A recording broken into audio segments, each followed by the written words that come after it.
Recording in progress.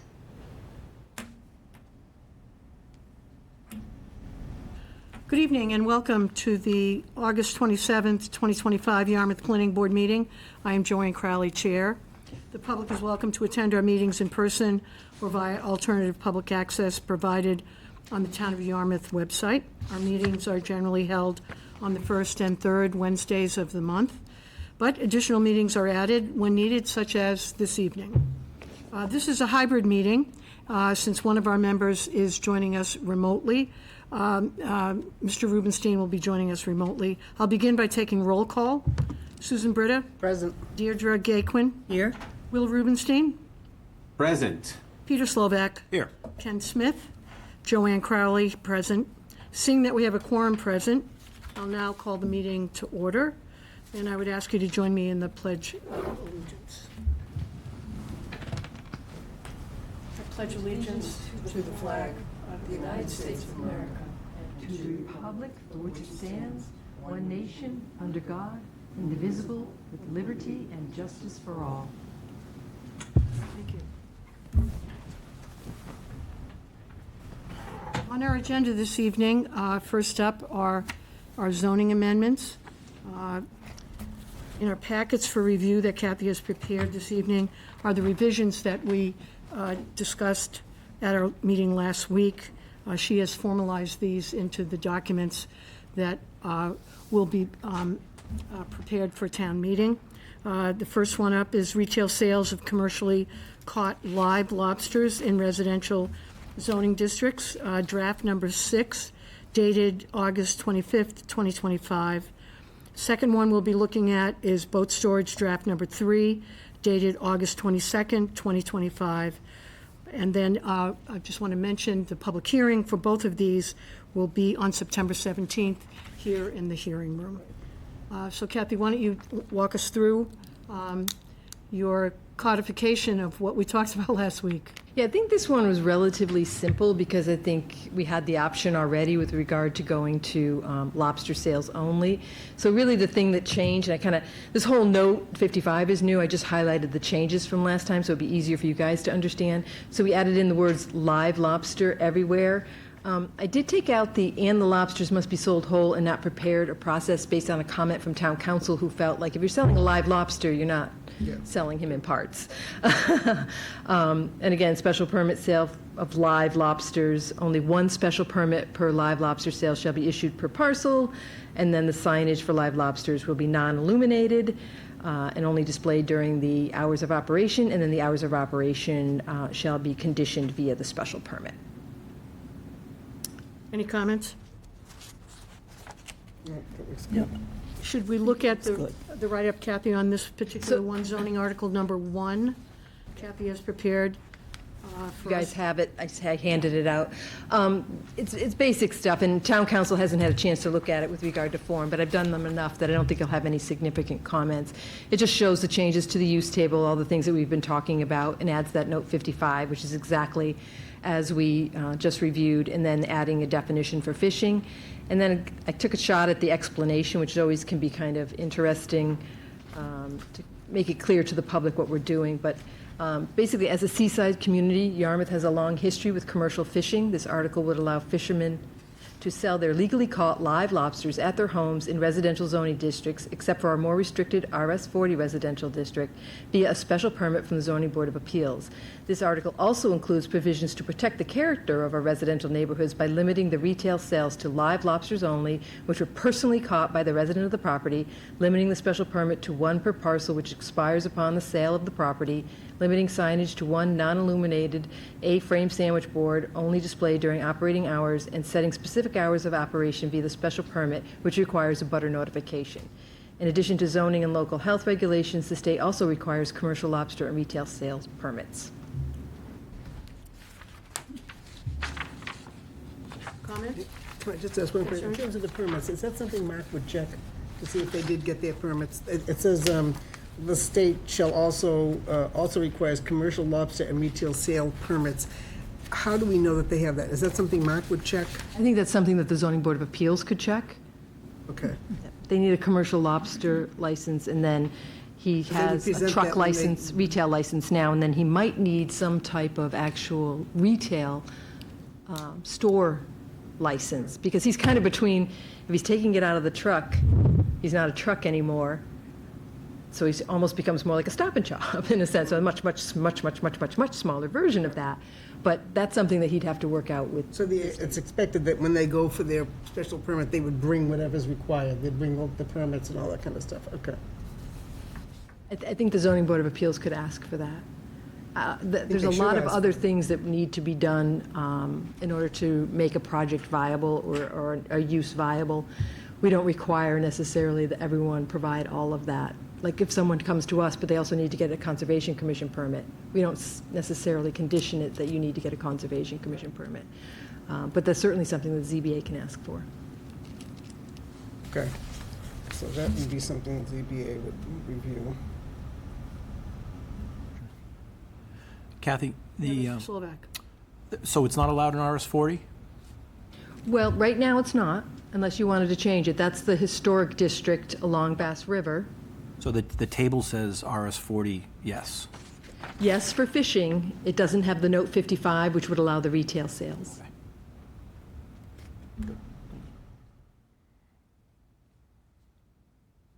Anything else on this, Kath? No? Okay, we're good? Kathy, I know I should know this by now, but do we need to have a motion on this draft language or not? As long as, I don't know if Will has any Mr. comments? Rubenstein, I'm sorry. Thank you, Madam Chair. I just had a process question, which can wait till we're finished, talking about both of the articles. Thank you. Okay. I'm fine with that you guys agree with this by consensus. by I don't think we need to consensus, that's vote. fine, good. You're going to make a formal recommendation. Hopefully, we can make that on the 17th as well. Yes, We'll of deliberate course. and everything. Yep. Of course. Okay. Next item is the Second Amendment for boat storage, draft number 3. Again, Kathy, why don't you walk us through that? So this is the one that I think had the most, most changes, and I thank Will for kind of getting us back to solve the problem. And the problem really is that there are a limited number of properties that do not have the ability to locate a boat to the side or the rear of the front face of a building because of a lot of different reasons. It might be a steep slope, you might have a beautiful 36-inch, oak tree that you want to retain, or you may have a steep slope that drops right off and you can't really do it. So this was saying for those particular people who have a specific feature or condition of their parcel, they might be able to get relief granted via a special permit from the Zoning Board of Appeals. And then we included all the same conditions that we had before when we were talking about it as being by right. The following conditions are limited to one boat lawfully registered to the owner or resident of the property, maximum length of 28 feet and located on a registered trailer. Boat shall be parked in the driveway of a residential lot without creating a traffic or fire safety issue, and adequate remaining on-site parking for the property can be demonstrated. I think that's something that's really good with the ZBA. They can say, well, where are you going to really be parking your cars? And they can say, well, over here. So then later, if there's an issue, you can say, no, you said you were going to be parking your cars over here. And then limiting it to April 1st through November 1st. I think the seasonality will probably be the biggest comment. And I know that you guys have talked about it for quite some time, but I have left, at the direction of the board, I've left it in. Any comments, questions? Ms. Britta? Kathy, weren't we going to talk, didn't we talk at that last meeting about limiting it to one boat per parcel and that ADU conversation? Because the consensus was, the language was so weak that if you had an ADU on the property, they could have the boat as well as, and then I think Ken suggested that we use the word parcel, and parcel would incorporate both pieces of property on that particular parcel. So I thought we were going to limit it to one boat per parcel. So in the first bullet there of saying limited to one boat per parcel total? Or the way it might read now is that the one boat is the one boat that could be in the driveway, Seasonally. seasonally. Seasonally. We're not touching. touching. We're not touching what's on the books now. To touch that at this point, as Kathy has described, would be very difficult and require a lot more discussion. Yeah, the seasonal, Especially about the ADU thing. Yeah. But this is a bit, this, whatever's standing now is okay, and we're just adding this seasonal exception. Right, and I think we should also add that there can be one boat on the parcel, either in the text or as another bullet, because it's not clear. It's definitely not clear. They use the word parcel up here, and down on the third bullet, it says residential lot. So you've got two definitions there that could cause some confusion. So we either add another bullet, or we put it back up in the narrative, but I think it should be very clear that even if there's an ADU, if the primary owner has got a boat, then the ADU guy's out of luck, because it's one boat per parcel. That's not, but that's not what we've been, that's not what But we've, that was, but I will tell you, that was the main issue with the language, which would currently allow, this would currently allow 2 boats on a parcel. it may allow 2 boats if the zoning board of appeals agrees with it. If you can't get it to the, behind the front line of your property or to the rear of your property, you're only going to have one boat. Yeah, yeah. Not necessarily. You No, could put, but you this could is have, you have houses with 2 driveways. And part of that house in the back of the driveway they could put an ADU.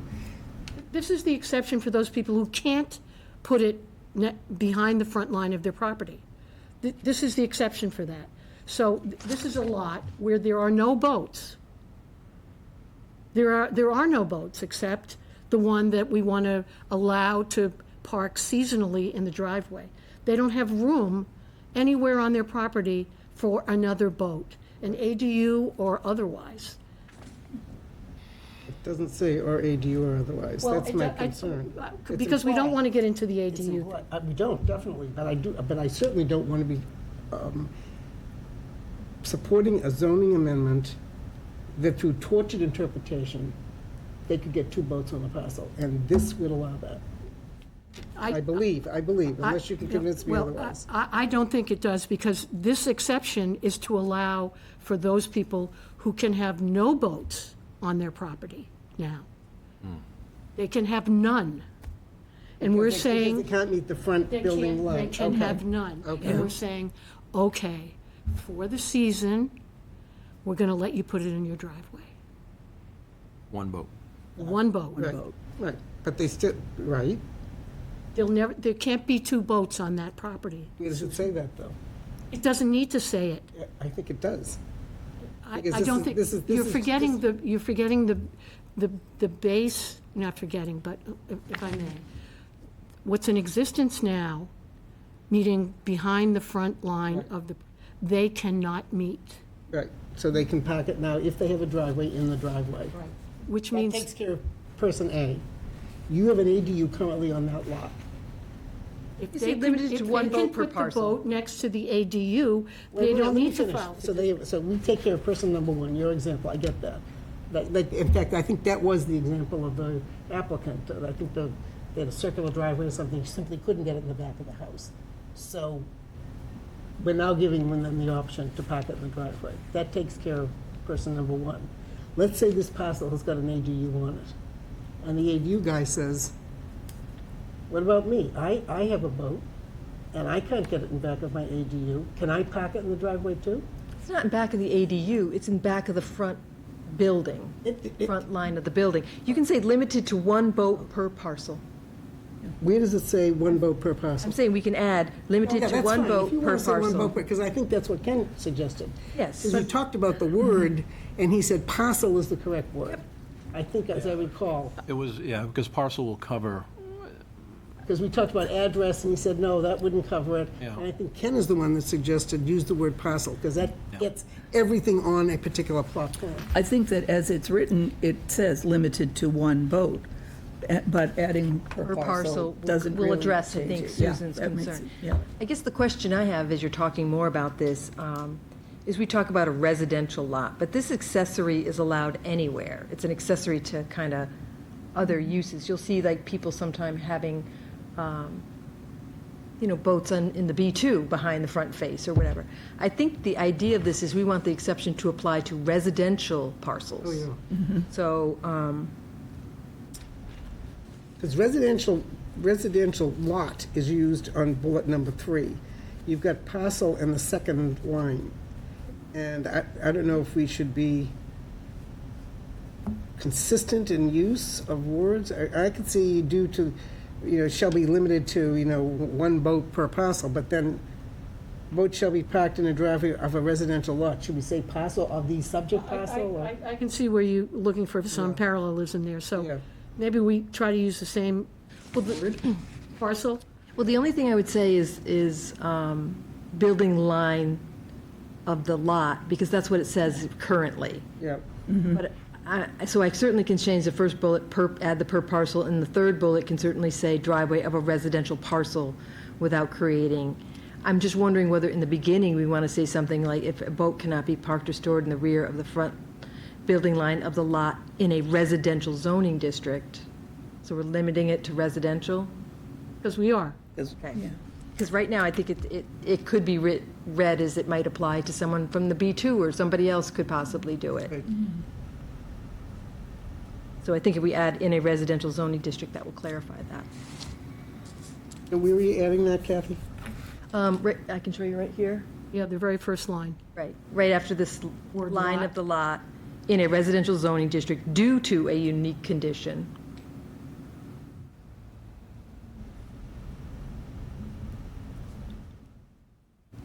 The conditions or feature of the parcel.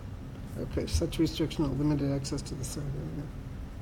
So where are you going to say one per parcel? If you look at the screen, Okay, limited to one boat here per parcel lawfully registered to the Okay, owner or good, resident of the okay. property. Yep. limited to one boat per parcel. And then later here, where we say driveway of a residential parcel without creating. And then over here, at the end of this line of the lot, in a residential zoning district. Okay. I think that gets, Does that make, that's good, those are good edits. Peter looks perplexed. Peter, what are you thinking? I'm fine. You okay? Yeah. Okay. I have one other question, and that has to do with the trailer. Joanne, you mentioned that sailboats don't use trailers, and so does this eliminate the exception or the ability of people with sailboats to get a permit? If I said that, I said that mistakenly. Sailboats can be on, Be on trailers, okay. Okay, so it could be a sailboat. yeah, Could be a small, Smaller, right. small sailboat. okay. So maybe we can talk about the explanation as well? This is hard because it kind of, both of them were kind of like trying to figure out the logic to explain to people something that didn't necessarily come from the planning board initiation. But as a seaside community, many residents have boats that they keep at their homes. Currently, boat storage is allowed outside if located behind the front face of the building. However, accessing this area can be difficult for some properties due to limited or no side yard, large trees, steep slopes, or other prohibiting issues unique to that property. This amendment would allow for I should probably say this article, would allow for a mechanism to address these limited number of properties by allowing for special permit relief for one trailered boat located in the driveway with specific conditions related to the maximum length of the boat, adequacy of the remaining on-site parking, ensuring traffic and fire safety, and limiting the time to the general boating season from April 1st to November 1st to avoid long-term boat storage in driveways. I think now I would add something specifically about residential zoning districts.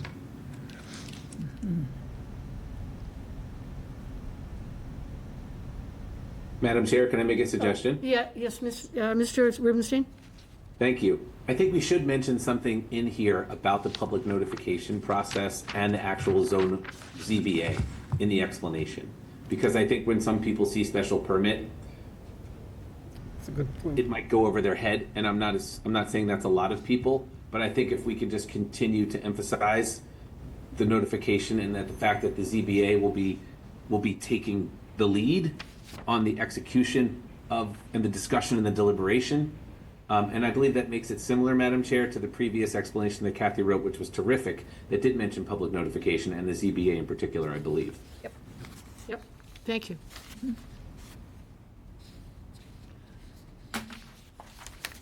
Yep, sounds great.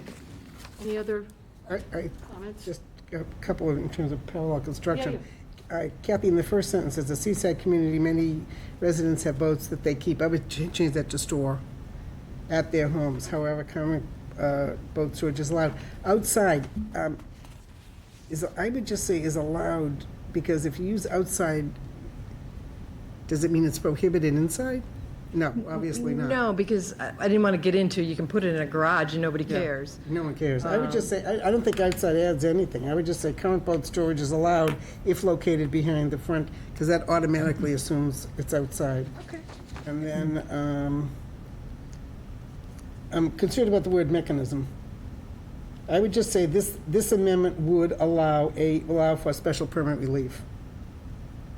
I don't think for a mechanism to address these limited, but I would just say this amendment would allow for special permit relief. From the ZBA through a butter Yeah, notification. however you want, Exactly. yeah. There you go. Yeah. Will allow for special permit relief, ZBA special permit relief for one trailer located in the driver's. And then the one parcel idea, you can plug it in. Relief for one trailer located in the, one trailer boat per parcel located in the driveway with specific conditions. Well, it says that now, right? No, it's Setting the per parcel. we're adding per parcel. Oh, I'm sorry, okay. Adequacy if you mean, let's say, parking insurance.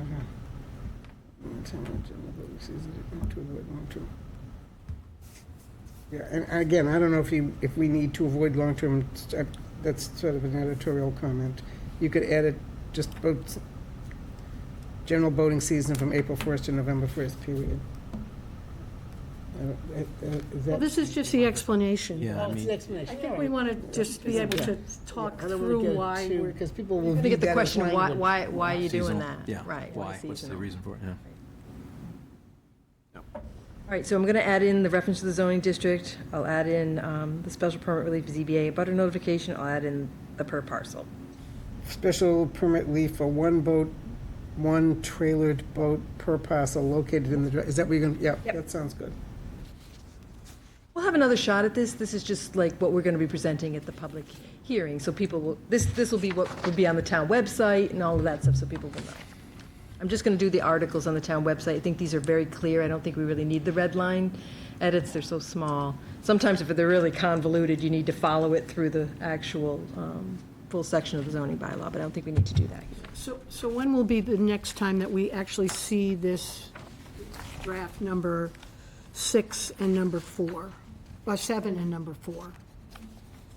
I mean, I'm going to make these edits to the article, which you can see at the next meeting, but I'm going to be posting these for public viewing because I need to have it in the paper because it's a holiday. I'm not going to, it's going to go in the paper on the 3rd and then the 10th in preparation for the 17th.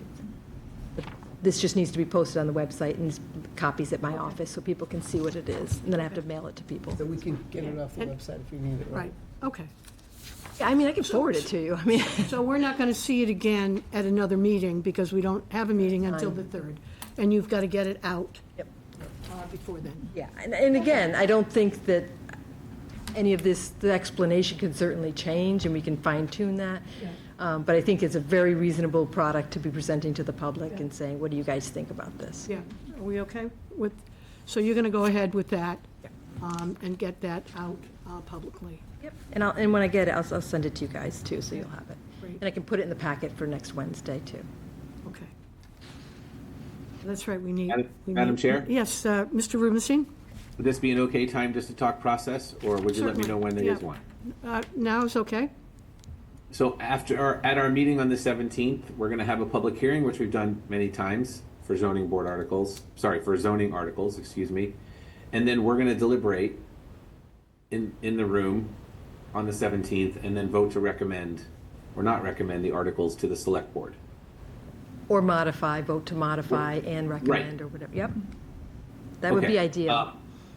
Okay, and I just wanted to remember that I'm putting this in the context of that our friends at the select board have their own very passionate views on both of these issues.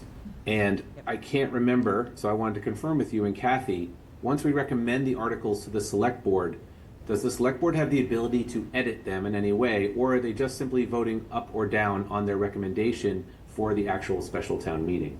I think they can provide their comments and ask if you guys want to make amendments.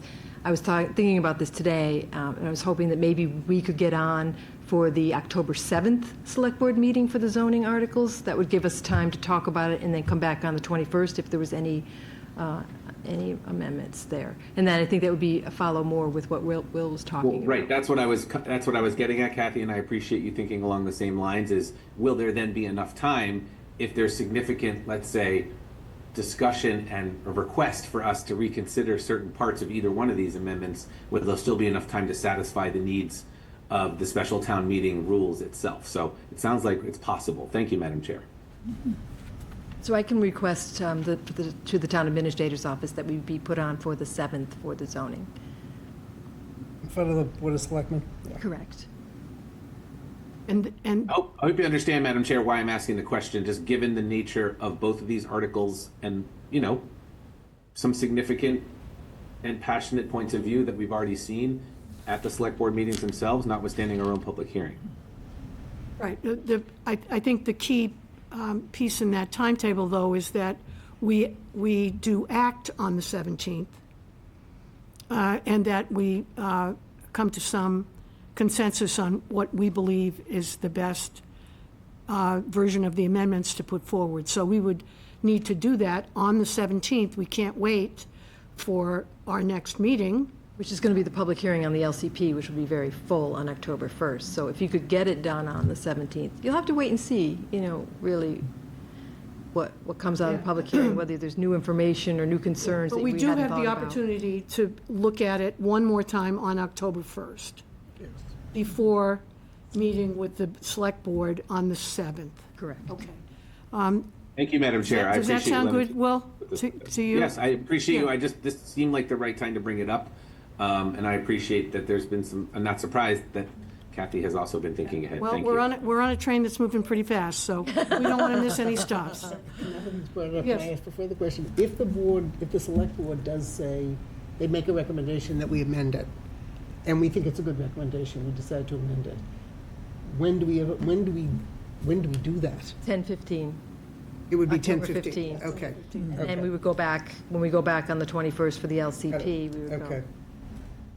So we have plenty, so we have time to. We have some, a Potential little bit of amendments from room, the select a little board. bit of room, Yeah. not much. Yeah. Okay.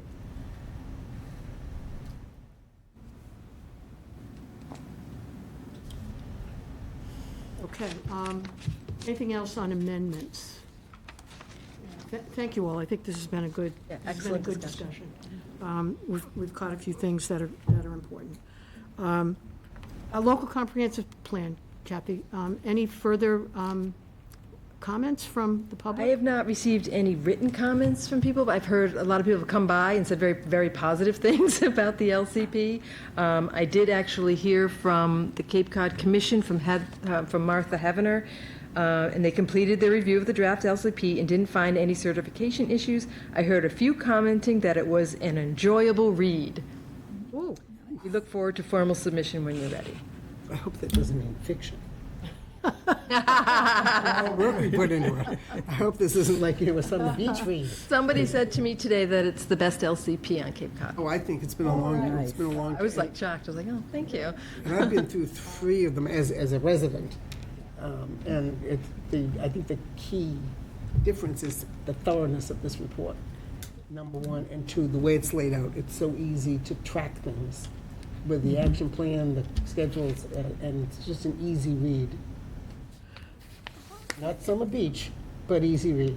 So the only thing I would say is, last meeting, you guys did a great job of going through the comments that we've received and giving me some direction. So I'm going to try and do some red line editing for our next meeting on the 3rd. Hopefully I can get it out tomorrow, but you may get some additional ones later. But I have to post it. I have to post it tomorrow, at least the agenda tomorrow. So that's my goal, is to get as much of the red lines that you guys talked about before in there. I would love to do another full read of it,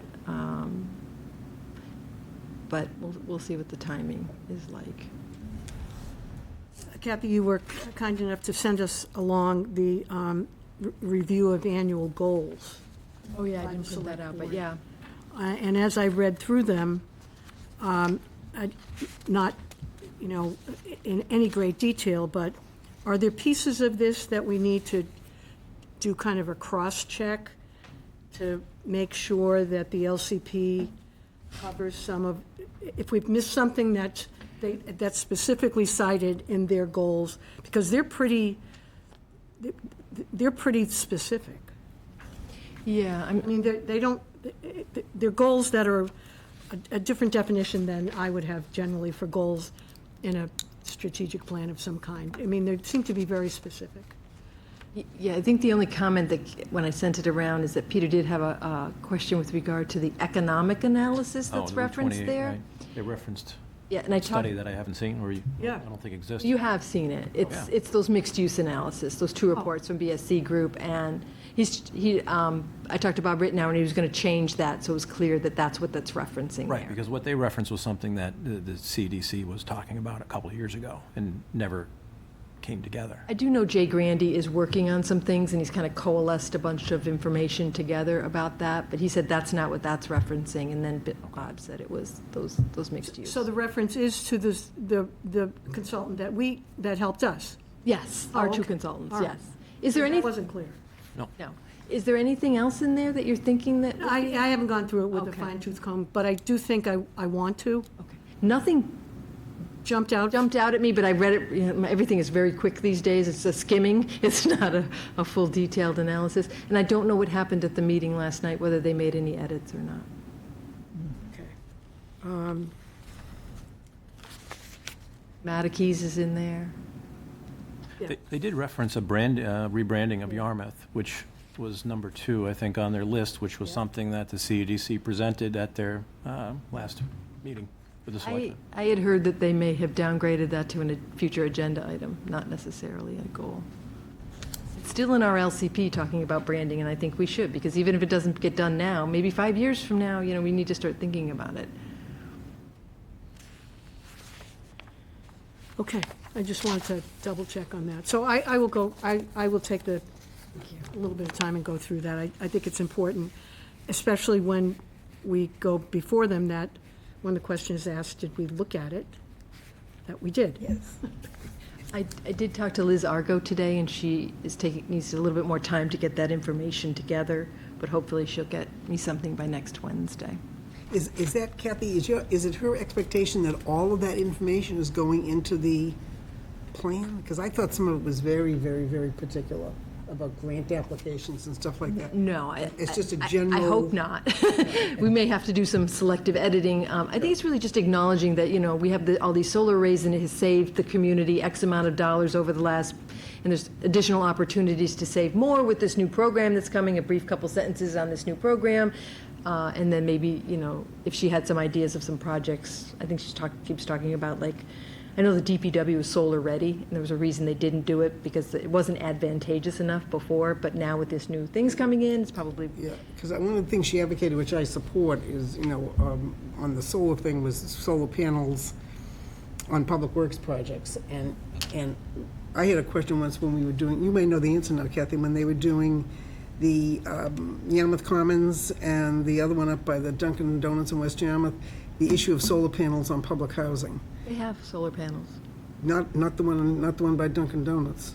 I'm The one, I think Yarmouth Commons does. I'm pretty sure they both do. I can take a look at an aerial, but I'm Was that a pretty sure. requirement of the competition, or just because when we discussed that way back when the place got flooded and we were having our hearings in the police department, I can remember going to one of those hearings, and there was this long conversation about solar panels. Now, this is way back when, this is pre-COVID even, and they were not a requirement, which was annoying to the energy people. They incorporated them, I think, because they were such a fuss over it. But I think what Liz is advocating, and I support it, would be when you do those competitions, make that a requirement, or give extra points if you include a solar piece in your proposal. I thought it was a state is the requirement incentive. for the funding associated. I thought it was a state requirement associated with the You know, funding. I don't know whether, at the time, I don't know what was funding, I don't know what the position was on the funding. It was a question of was it mandatory, or were they offering it as an add-on to the competition? And I think what Liz is suggesting is that from here on, and regardless of the source of funding, that an energy piece be included in every public works project, including housing. That's how I read her comments.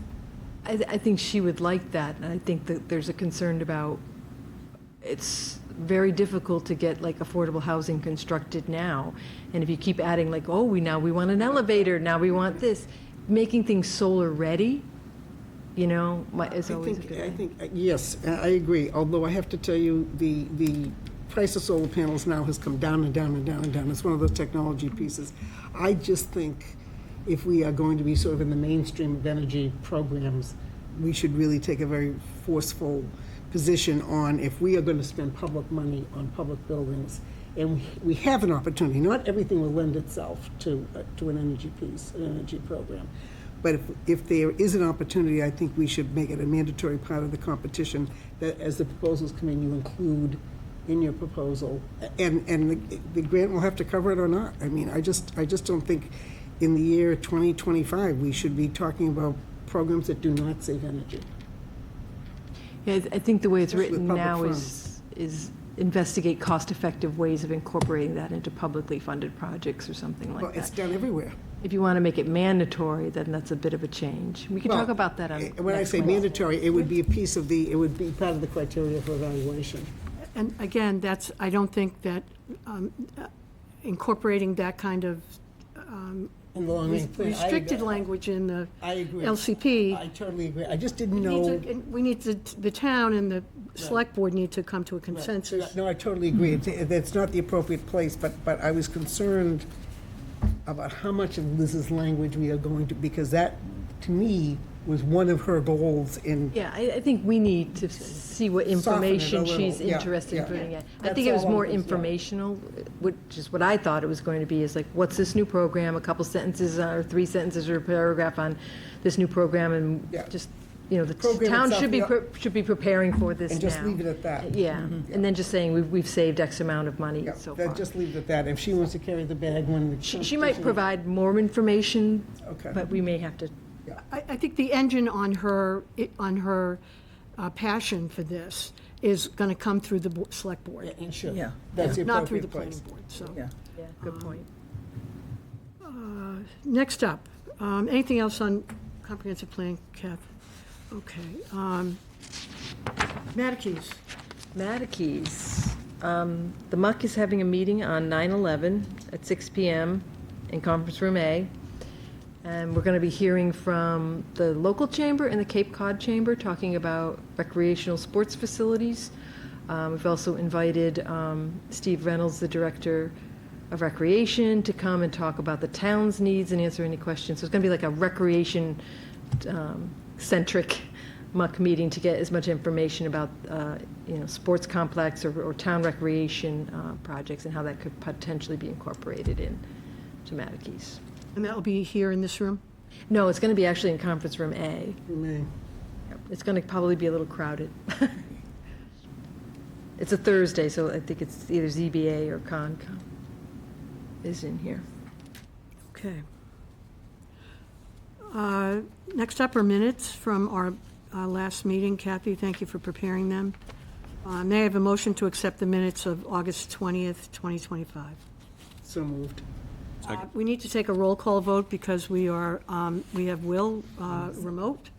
I learned that Do you want me to second? carefully. Did Peter second? Peter Second. So we'll do a roll call vote. Susan? Britta? Deirdre Gaquin? Aye. Will Rubenstein? Aye. Peter Slovak? Aye. Joanne Crowley? Aye.